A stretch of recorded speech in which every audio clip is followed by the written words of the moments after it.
Hi everyone, wherever you are, I hope you're fine, happy and safe. Well, another video, another tip, another grammar lesson. Today we'll be talking about the passive or passive voice. Many people, students, English learners across the world are asking about why, when and how do we use it. All this, if you stay with me, you will discover it now and now. So stay tuned. Welcome. We're going to start right away to explore what we mean by passive voice. So please bear with me till the end to get what we mean by this very interesting grammar lesson in English. Let's get started. So we're going to read these three examples to get the why and the when. The criminal was arrested. The house was burgled. Our house was built in 1984. Well, for the first sentence here, you can obviously see that it is quite clear. It is very clear who arrested the criminal. Who can arrest criminals?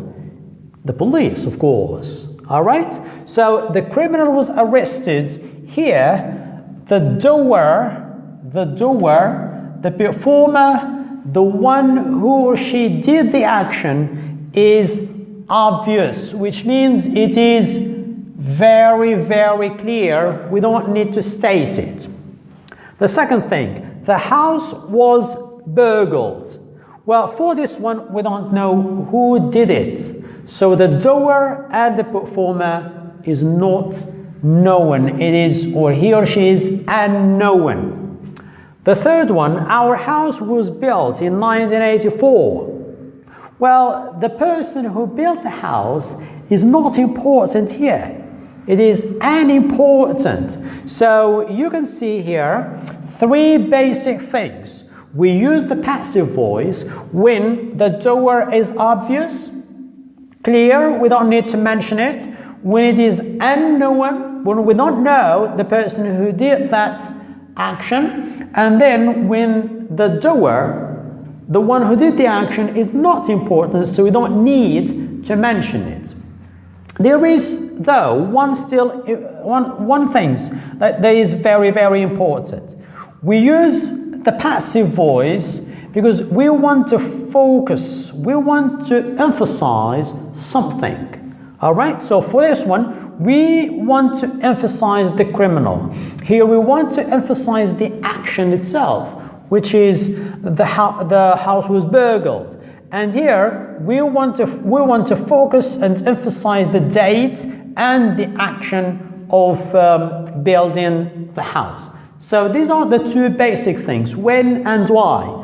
Now, before that, I'd like to give you an example here that is often used, which is, I was born in da-da-da, right? So the doer here is not, I would say, is not important, and it's quite obvious. When we talk to somebody, we don't say that my mother gave me birth in, 2002. All right, we say I was born, and that's the passive, a very common passive.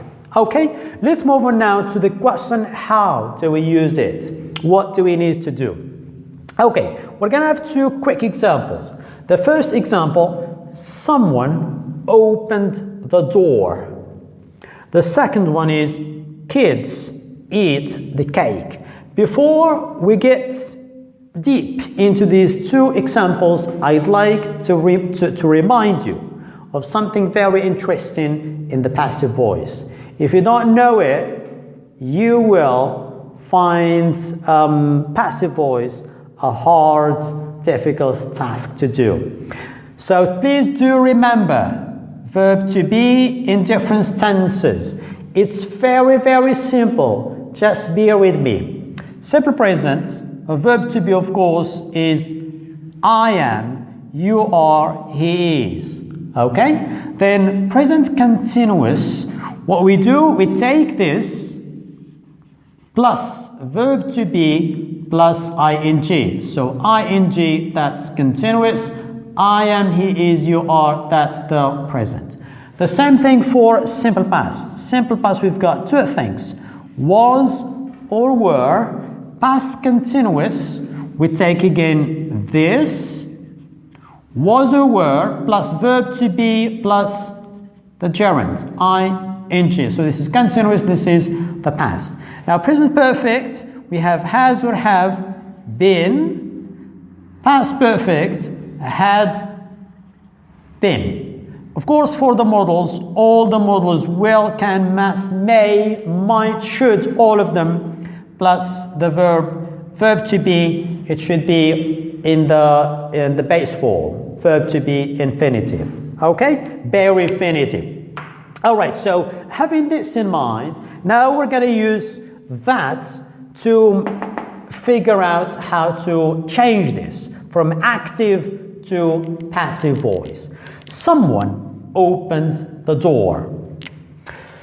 The very first thing you need to do is to find out the verb. So the verb here is opened. In which tense? So you can see here we've got ed. So simply that means it is simple past. Now this simple past, once we find it, we're gonna go and get it in verb to be. So verb to be is two things here, was or were. So since we have here the door, so we're going to say the door was. And we have the past participle of the verb, which is opened. The door was opened. If you have it this way, that's perfectly fine. If not, we can add by someone. Okay? Let's have another example. Kids eat the cake. So the cake, again, what we need to do, find the verb. This is the verb. In which tense? This is, of course, simple present. So simple present again, we're going to go here. This is simple present. And the cake, it is singular, so we're going to take this one.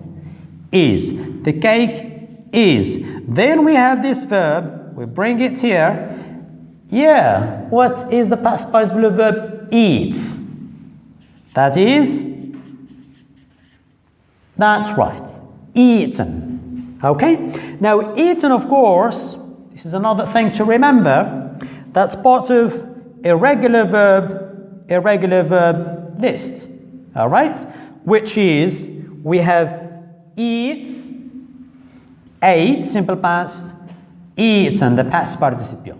So basically, in the passive voice, what we do, verb to be in different tenses, plus the past participle of the verb. All right? So this is it. Basically, simply speaking, what we mean by the passive voice. I hope that you got benefit and you learned when, why, and how to use the passive voice. Stay tuned.